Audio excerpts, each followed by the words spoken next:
pessoal. Olá a todos. Meu nome é Anderson, o professor Leonardo ele está de férias, né? Então, substituí ele nessa aula de hoje. Então, hoje aí, pessoal, quero falar com vocês sobre dimensionamento, né? E proteções de baixa tensão. Pelo planejamento que estava aí, né? Era esse aí o que eu vou... um conteúdo para falar com vocês aí hoje. Bom, pessoal, então o dimensionamento para proteções em sistemas de baixa tensão, a gente segue a norma NBR 5410, que é as instalações em elétricas de baixa tensão. Para dimensionar, então, a gente dimensiona os condutores, os eletrodutos e os sistemas de proteção de baixa tensão. Os condutores, pessoal, a gente tem três métodos que a norma rege, que é a capacidade de condução de corrente, esse é o mais utilizado, né? Que é o limite térmico do cabo, que vai então pela capacidade de conduzir corrente. Então a gente sabe quanto maior a corrente, maior a potência, então mais calor ele vai gerar. Logo, eu preciso dimensionar a bitola conforme essa capacidade de condução. Ele vai depender do material, né? Então, os mais utilizados que a gente utiliza é cobre ou alumínio. Qual tipo de isolação que é, né? Se meu cabo é protegido por PVC ou por XLPE. E também do método de instalação.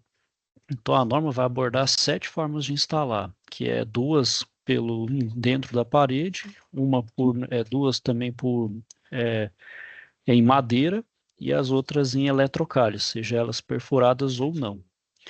Aí, além disso, pessoal, para corrigir, a gente vai ter alguns fatores. São dois fatores esses. A gente tem um fator de agrupamento, que é a quantidade de cabos ali que estão unidos em um mesmo lugar, e, e também a temperatura, que também a temperatura de operação, não aquela que ela gera em si, mas a temperatura de operação do meu local também influencia. Então, além da minha corrente de projeto, eu tenho esses fatores para poder, então, é como se fosse um fator de segurança, né? Que aí eu coloco aquele a mais para eu dimensionar a bitola do meu cabo. O outro método que a gente tem, pessoal, é a máxima queda de tensão. Nesse caso aqui é para circuitos muito longos, porque a gente sabe que tem uma resistência que é associada do próprio cabo, que ela é diretamente proporcional ao comprimento. Enquanto maior o comprimento, maior a minha resistência. Então, isso a voltagem, de certa forma, tem essa queda de tensão. E alguns aparelhos são praticamente muito sensíveis à queda de tensão. Ou eles não funcionam, ou eles estragam, ou eles queimam, né, por uma queda de tensão muito acentuada. Então, por exemplo, alguns aparelhos, por exemplo, 220 volts é o nosso da região aqui centro-oeste, né?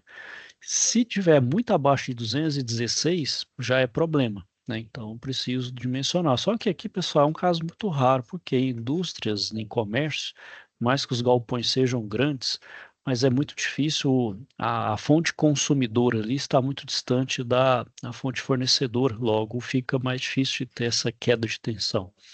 Então, isso é mais problema principalmente para geração e distribuição, né? Então, por exemplo, hidrelétricas que estão ali a quilômetros e quilômetros de distância para distribuição, aí sim vamos ter problema com relação a quedas, né? E geralmente, então, a norma, isso voltando para baixa tensão, vai limitar, geralmente 4% para os circuitos terminais. E geralmente ela é calculado por essa fórmula. Então, é 2 vezes o comprimento, vezes a corrente, mais a reatância, né? A reatância é a parte da resistência, mais a capacitiva e indutiva, né? Que é a reativa e a ativa, né? Dividido pela tensão. Então, nesse caso aqui, ele é um, é um número, ele aqui é um número imaginário, né? Um número complexo. Bom, e também a outra forma é pela questão do eletroduto, né? Então a norma também pode impor limites físicos por resistência mecânica, na verdade é a seção mínima, né? Então, por exemplo, esse circuito de iluminação, hoje a gente tem uns circuitos de lâmpada que é de LED, consome muito pouca energia. O que eu posso utilizar ali? Eu posso calcular e dar uma bitola, sei lá, de 0,5 mm². Porém, a norma, ela fala ali que o mínimo é 1,5, independente. Então, ela dita essa seção mínima. Para circuitos de força, sejam eles tomadas ou motores, o mínimo é 2,5 milímetros quadrados. Então, a gente faz o dimensionamento baseado nos três critérios. Aquele que me der o maior valor é o que eu vou utilizar. Geralmente, na grande maioria das vezes, vai ser esse aqui, ó, que é a capacidade de condução de corrente. Já para dimensionar o neutro, então esses 3 métodos aqui é para dimensionar o fase, né? Já para o neutro, nos circuitos monofásicos, tem a mesma seção da fase, né? Então, utiliza-se a mesma espessura. Já nos trifásicos com harmônicos, o que é um harmônico, pessoal? A gente sabe que a corrente alternada é uma corrente, então, senoidal, com frequência de 60 Hz, ou seja, 60 ciclos por segundo. E toda sinal com frequência, ele vai ter os seus harmônicos, que é o múltiplo da frequência. Então, seria 120, 240, né, e assim por diante. Gera os harmônicos, né? Então, quando gera harmônico, pode precisar ser maior ou igual à fase, né? O harmônico, principalmente ali se tiver cargas indutivas que geram muito esses harmônicos. Já para o dimensionamento da proteção, ele vai garantir o escoamento das faltas de fase.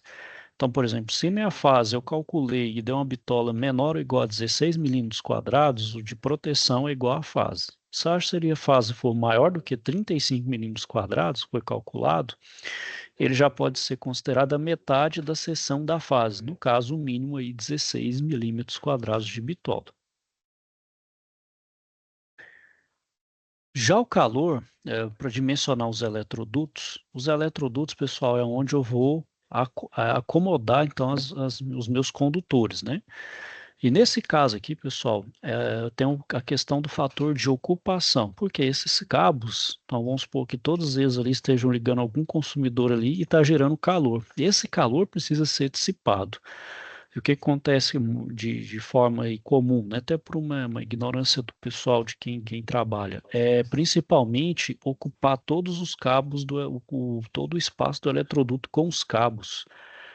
Isso é problema, porque eu não tenho espaço para dissipar calor. Esse calor pode se acumular e gerar um superaquecimento. Esse superaquecimento pode indicar ali, pode gerar um incêndio, pode virar um foco de incêndio. Isso é problemático, ainda mais se meus eletrodutos estiver dentro da parede, embutido na alvenaria.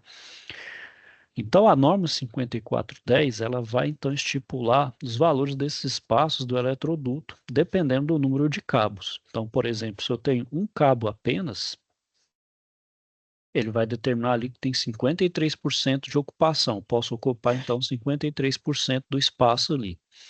Se for 2 cabos, vou ocupar menos. Então, se vocês observarem, quanto mais cabos, claro, menos eu vou ter que ocupar, porque se aumentar os cabos, maior a quantidade de calor que gera. Então, logo, tem que diminuir o espaço.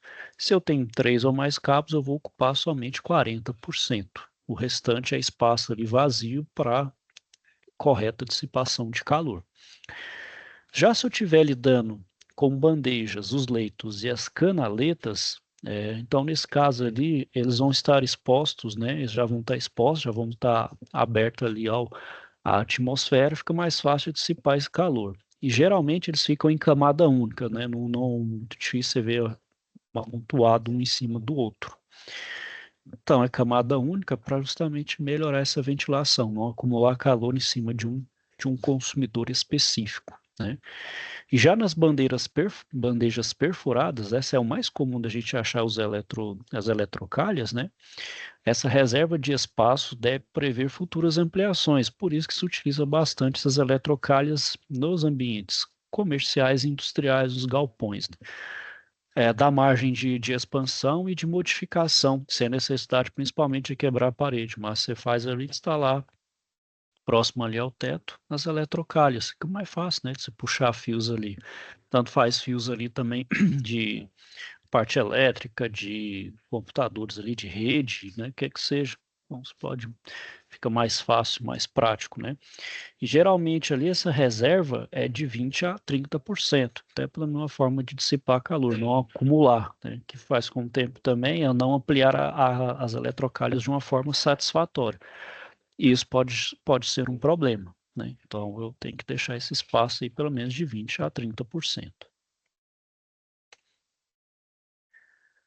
Bom, pessoal, e todo o meu quadro, se vocês observarem um quadro elétrico, né, eu preciso, né, colocar também a proteção. E a proteção eu posso ela fazer de duas formas, pela sobrecarga, né, de corrente ou pelo curto-circuito.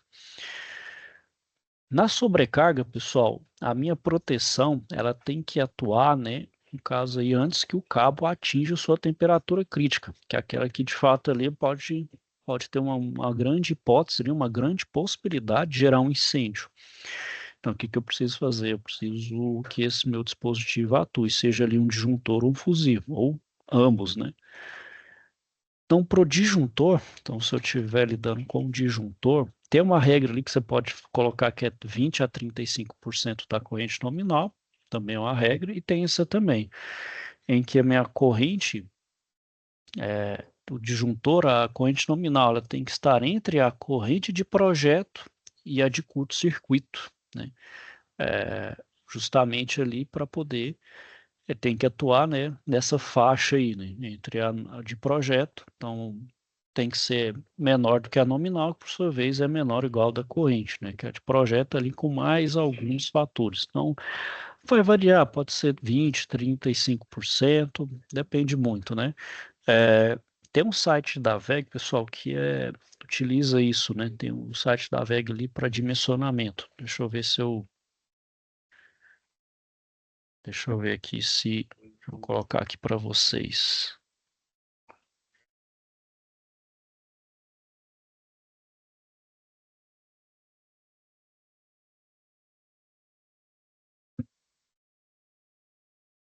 Dimensionamento.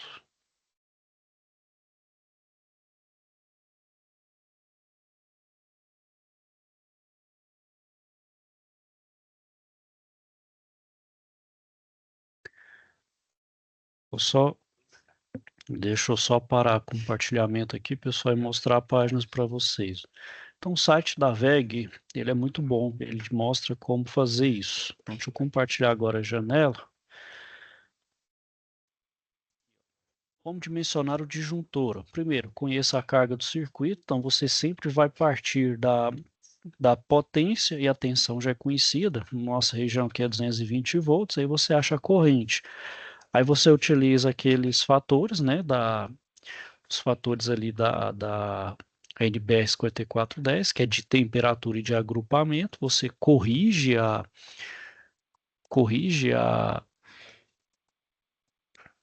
você corrige então a corrente, né, e você acha então a corrente nominal. Aí você considera o fator de segurança e consulta, né, os fatores. Então deixa eu só ver aqui se o o próprio site da VEG aqui ele me mostra. Ó, seleção de produtos, ó, mini disjuntores, ó. Tá vendo, ó? Qual que é a curva de disparo? Geralmente é a curva B ou C, corrente nominal, ó, tá vendo? O número de polos, tensão de emprego e a frequência, certo? Então aí são uma forma, né? Aí tá vendo? Tem um disjuntor, curva B, 10 amperes, um polo. Esse bipolar tem um tripolar aqui. Então, a VEG, por exemplo, ela fala muito sobre só dela, mas dos motores também, né? A VEG é uma fabricante aí bem conceituada, né? Que ela é de âmbito mundial, é uma indústria nacional, né? A gente vê aí a fábrica mais recente dela lá da Turquia, né? Viu recentemente a fábrica dela lá. Bom, então vamos continuar aí, pessoal. Deixa eu continuar.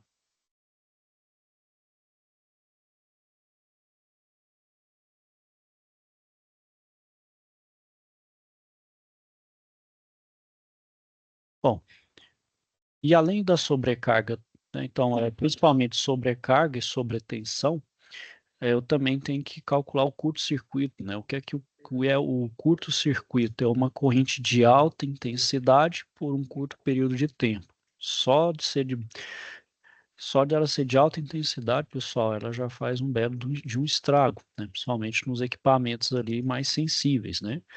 Então, o curto-circuito também precisa ser prevenido, precisa ser atuado ali pelas proteções, né? Então, por exemplo, a gente calcula ali a corrente presumida, que é o chamado ICC, E se eu estiver lidando com um transformador, ela vai depender, então, da potência e da chamada impedância percentual, né? Então, a impedância percentual do transformador. Então, essa corrente presumida para o transformador, ela é a potência do transformador vezes 100, dividido por raiz de 3, isso que eu estou lidando com um sistema trifásico, vezes a tensão do secundário, ou seja, a tensão de saída do transformador, vezes essa percentual de impedância. Aí eu acho essa corrente presumida. E dessa corrente presumida, aí eu acho um disjuntor próprio, por exemplo, para um transformador. Então, um transformador também precisa de uma proteção, né?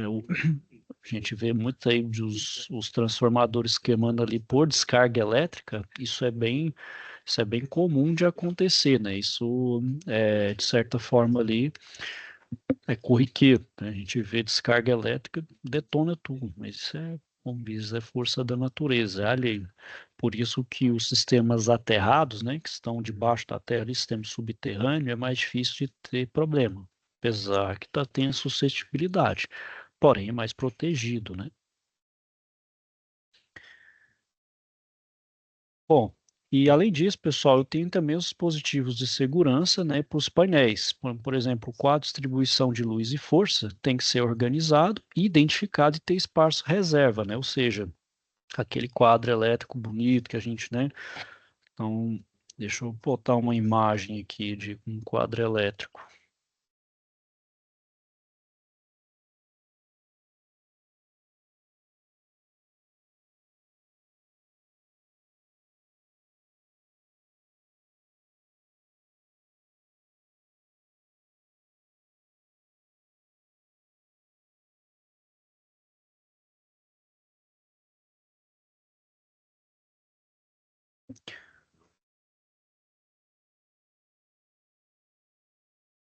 Bom, pessoal, então deixa eu compartilhar de novo aqui até. Ó, e bom, pessoal, eu tenho um exemplo de um quadro, né, que é bem organizado. É simples ter os disjuntores, um disjuntor principal e outros aqui, com barramento, né? Então, quando a bitola é espessa num tamanho tal, eu tenho que substituir por um barramento, né? E como vocês podem ver aqui, pessoal, o quadro tem que ser bem organizado, né? Mais limpo possível, tudo identificado, né? Então, qual fase é qual, ela tá vendo? Está tudo bem etiquetado, o que que significa cada, né? Cada função ali, disjuntor é de qual, né? Destinado a qual aparelho e também as tags, né? Principalmente as tags, porque esse espaço que vocês estão vendo aqui, ó, é principalmente do projeto elétrico. Então, todo quadro elétrico, pessoal, precisa e necessita de um projeto. Se você fizer uma mudança aqui, ó, por menor que seja, uma alteração de um disjuntor tem que ser atualizado com um projeto devidamente impresso e guardado aqui, ó. E tem que ter cópia também, né, chamada cópia de segurança. Então, é obrigatório ter o projeto aqui. E além disso, tem que ter o aterramento, né? Até porque vai ter cargas, como é que fala? Cargas residuais que podem estar aqui parasitando no quadro. Você pode estar sujeito a tomar um choque elétrico. O quadro também tem que estar devidamente limpo, livre de toda sujeira e tem que ter essas proteções também. Aqui vocês estão vendo o meu barramento aqui está nu, né? Ou seja, não tem nada contra ele. Então aqui é fácil de eu ter um choque. Então, eu posso colocar também um acrílico, que é uma proteção a mais aqui para o operador, né? Então, tem aqui as calhas, tá vendo? Fiação, aterramento, né? O barramento pode ir por trás, mas o quadro tem que ser organizado. Então, quanto mais organizado, melhor, né? Então, na manutenção, pessoal, fazer todos os testes, se tiver sujeira, limpar, né? Porque quanto melhor o quadro, mais limpo, melhor, né? Bom, então deixa eu continuar aí, pessoal. Deixa eu ver onde eu parei aqui. Bom, então, deixa eu.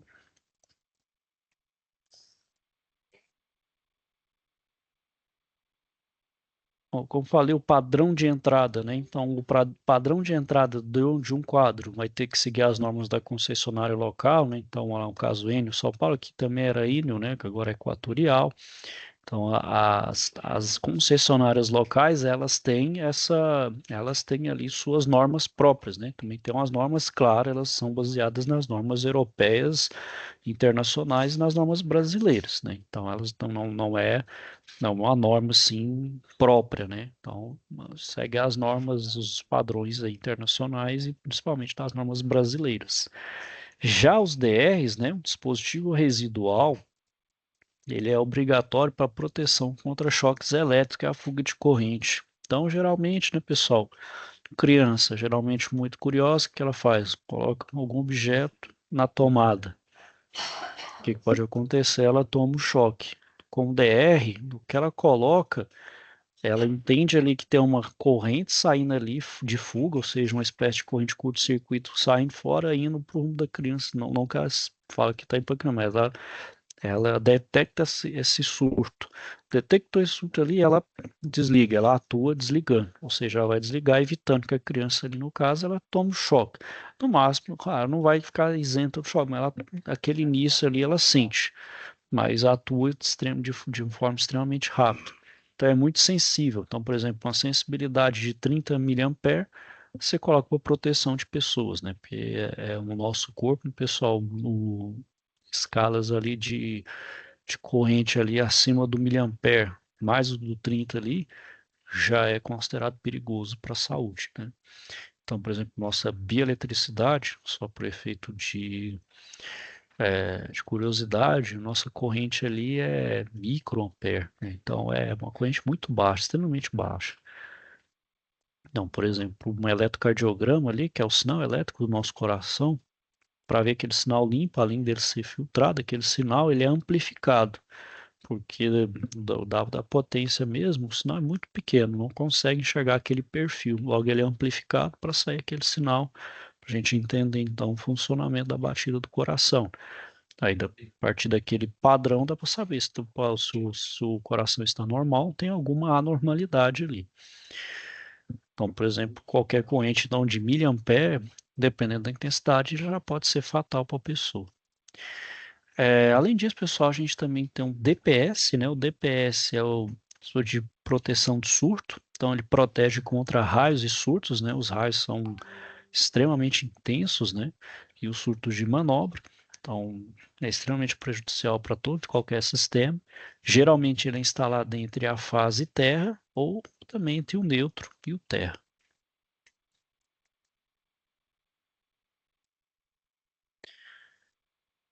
Bom, ok, pessoal, era isso que eu queria falar de uma forma rápida com vocês aí. Então, qualquer dúvida aí, pode procurar o professor também.